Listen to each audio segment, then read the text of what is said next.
नमस्कार मित्रांनो, मी तुमचा सहकारी डॉक्टर प्रशांत दोनकर पाटील, डायरेक्टर श्री आयोजन पंचकर्म हॉस्पिटल, चंदननगर, पुणे. मित्रांनो, आज आणखी एक विषय तुमच्यासमोर आणतोय, तो म्हणजे आहे सायटिका किंवा गुदरसी. आता जेवढी लोक मी ज्या ठिकाणी प्रॅक्टिस करतो, चंदननगर, खराडे, पुण्यामध्ये, हा IT सेक्टरचा किंवा IT हब म्हणून ओळखलं जातं पुण्याचं, एअरपोर्टच्या पासून जवळच आहे. या IT हबमध्ये ही जी काही ITतली जनता आहे, ही अक्षरशः दिवसातले 8-10, 12 तास हे कम्प्युटरवरती असे बसलेले असतात. कुटकुट चालू असतं त्यांचं आपल्या त्या कम्प्युटरवरती, आणि असेच बाग काढून खुर्चीत बसून असतात. ह्या जनतेला कमरेच्या ठिकाणी म्हणजे कंटिन्यू, म्हणजे फक्त ITवाले नाही तर शिक्षक आले, ऑफिस बेरर आले, ज्यांचं बैठी कामं आहेत आणि जे कंटिन्युअसली ट्रॅव्हल करतात, ज्यांना सतत प्रवास करावा लागतो गाडीमध्ये बसून, 2 व्हीलरवरती असू द्या किंवा 4 व्हीलरवरती असू द्या. कारण कशाला तुम्ही प्रवास करा, आपल्याकडचे रस्ते इतके सुंदर आहेत की तुमच्या पाठीला झटका बसणार असं होतच नाही, ते होतं. त्यानंतर हेल्मेटची आता आपल्याकडे सक्ती आहे, तर ती फक्त गरजेची आहे खरं तर. पण ते हेल्मेट कुठले वापरले पाहिजे हा पण मोठा प्रॉब्लेम आहे. जर हलके हेल्मेट असेल, जर हेवी हेल्मेट असेल, तर त्यांनी ह्या मानेच्या मणक्यावरती, इथं 5व्या, 6व्या, 7व्या मणक्यावरती दाब पडतो, त्यातून डिस्क बल्जिंग होतं. आता हे झालं मानेचं. आणि सेम कमरेच्या 3रा, 4था, 5वा मणका आणि 6वा ह्याचा S1 खालचा सॅक्रमचा पहिला मणका, ह्याच्या ठिकाणी जी काही मध्ये इंटरव्हर्टिब्रल डिस्क असते ती दबते. म्हणजे तिथं झीज होती त्या मणक्यांची, मध्ये जी गादी असते ती गादी दबते. ती गादी दबली, त्याच्यामध्ये एक न्यूक्लियस असतो, तो बाहेर पडतो. तो न्यूक्लियस बाहेर पडला, आता तुम्हाला ते साईडला डिस्क्रिप्शनमध्ये सगळं दिसत राहील. तो न्यूक्लियस बाहेर पडला, तो काय करतो, मागच्या सायटिक नर्ववरती कॉम्प्रेस करतो किंवा दाब देतो. तो दाब दिला की कमरेपासून खाली पायाच्या टाचेपर्यंत असह्य वेदना जातात. त्याला सायटिक पेन म्हणतात. सायटिक नर्व आहे ती जी पायाच्या हालचाली नियंत्रित करते, जी कमरेच्या 3ऱ्या, 4थ्या, 5व्या आणि S1 मधून बाहेर पडले आहे, त्याचे नर्व रूट आहेत. त्या नर्व रूटला त्याच्या ह्या इंटरव्हर्टिब्रल डिस्क मधला जो न्यूक्लियस आहे तो प्रेशर किंवा डिस्क जी आहे ती प्रेशर करते येते, आणि ती प्रेशर दिलं की तिथून तुम्हाला सायटिक पेन चालू होतात. आता इथं गंमत काय होते एक लक्षात घ्या. तुम्ही जाता पहिल्यांदा तुमचा असतो जवळचं जनरल प्रॅक्टिशनर, ते जातात, ते आपले पेनकिलर देतात, बाबा हे पेनकिलर मसल रिलॅक्सन घे 4 दिवस आणि थांबा. तुम्ही एकदा घेता, 2दा घेता, 3ऱ्यांदा घेता, 4थ्यांदा तुम्ही जाता ऑर्थोपेडिक. ऑर्थोपेडिक हा सर्जन आहे, त्याला एवढंच माहिती, हे आलंय ना ते तोडायचे, तिथं दिसतं बोलचे, ते तोडायचं आणि ते बाहेर काढायचं, आणि तुम्हाला तात्पुरतं तुम्ही त्यातून रिलीज होता. ठीक आहे, एक मणका तोडला बाबा, वरच्या मणक्याचं काय फरक, तुमची लाईफस्टाईल बदलली का? अजिबात नाही बदलली, तुमचं तेच आहे.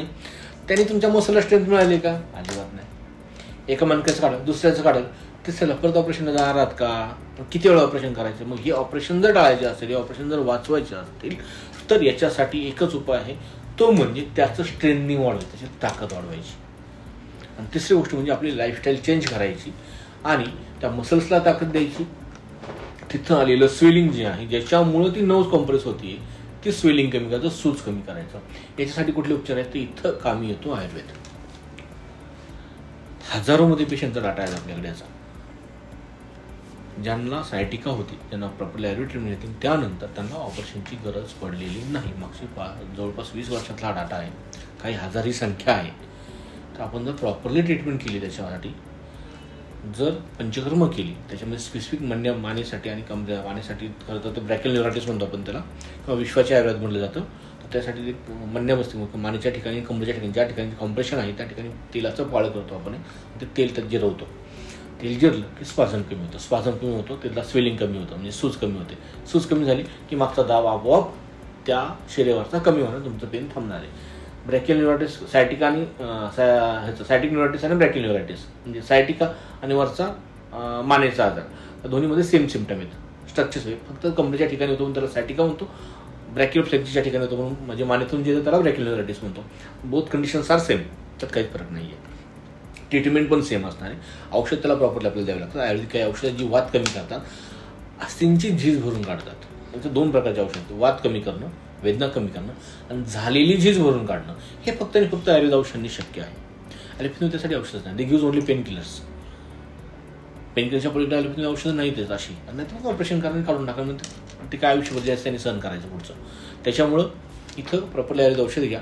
मसाज आहेत, वेगवेगळ्या स्टीम औषधांची वाफ असते, स्वेलिंग कमी होऊन जातं, झालेली झीज भरून निघते, आणि फ्लेक्झिबिलिटी म्हणजे ताकद पण वाढवायची आणि त्याची हालचाल करण्याची क्षमता पण वाढवायची.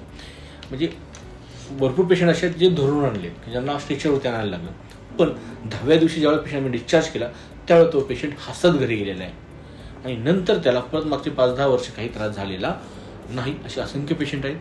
ते आपल्याला प्रॉपरली कव्हर करतात. मग मन्याबस्ती, कटिबस्ती, पिंडस्वेद आला, लेप आला. पिंडस्वेदमध्ये पण पत्रपुटली स्वेद असतो, त्याच्यामध्ये विविध वनस्पती आहेत. आवर्तकी आहे, निर्गुंडी आहे, पुनर्नवा आहे. त्यानंतर आपण काय वापरतो, रुई वापरतो, अर्क वापरतो. अशा कितीतरी वेगवेगळ्या वनस्पती आहेत. त्यांच्या काड्यामध्ये ते पाला गरम करून तो गाळा करून त्याने पोटली बनवून त्याचा शेक दिला जातो. पटकन वेदना कमी होतात, अशा कमी होऊन जातात. त्याच्या दिवशी पेशंट आपल्याला रिकव्हरी यायला सुरुवात होते. 10व्या दिवशी पेशंट स्वतःच्या सगळ्या हालचाली करतो. सायमल्टेनियसली या पेशंटमध्ये आपण फिजिओथेरपी देतो. वन टाईम पंचकर्म एक साईडला चालतात, दुसऱ्या साईडला फिजिओथेरपी चालते. त्यानंतर बस्ती नावाची ट्रीटमेंट असते, एनिमा देतो आपण. टॉयलेटच्या लागून काही औषधं देतो, जी औषधी तेलीने औषधी काढे या स्वरूपात असतात, जी झालेली झीज सगळी भरून काढतात. आपल्याकडची अस्थिपूरकसारखी जी औषधं आहेत ती खूप चांगली काम करतात, जी हाड्यांची झीज भरून काढतात. जी FDA अप्रूव्ह आपण सगळी औषधं करून घेतलेली आहेत. तुम्हाला ऑथेंटिकच औषधं मिळतील आपल्याकडे, दुसरा कुठलाच विषय नाही. कारण ती सगळी FDA अप्रूव्ह आणि प्रॉपरली नावानिशी औषधं येतात. फक्त ट्रीटमेंट व्यवस्थित घ्या, डोकं शांतपणे विचार करून घ्या आणि पथ्य पाळून नंतर व्यायाम आणि फिजिओथेरपी मात्र रेग्युलरली आपल्याला घ्यावी लागेल. फिजिओथेरपीचे आमचे डॉक्टर तुम्हाला सगळं शिकवतील. व्यायाम कसे करायचे ते व्यायाम तुम्ही व्यवस्थित करून घेणं गरजेचं आहे. शरीराच्या हालचाली जोपर्यंत व्यवस्थित होतील तोपर्यंत तुम्ही नीट राहता. तुम्ही एका जागेवर बसले की गडबड झालीच. काही शंका असेल तर खाली कमेंट बॉक्समध्ये आम्हाला लिहा किंवा फक्त आमचे मोबाईल नंबर डिस्प्ले होतात त्याच्यावरती कधी कॉन्टॅक्ट करा. हॉस्पिटलची पूर्ण टीम तुम्हाला याबाबत सहकार्य करेल. धन्यवाद.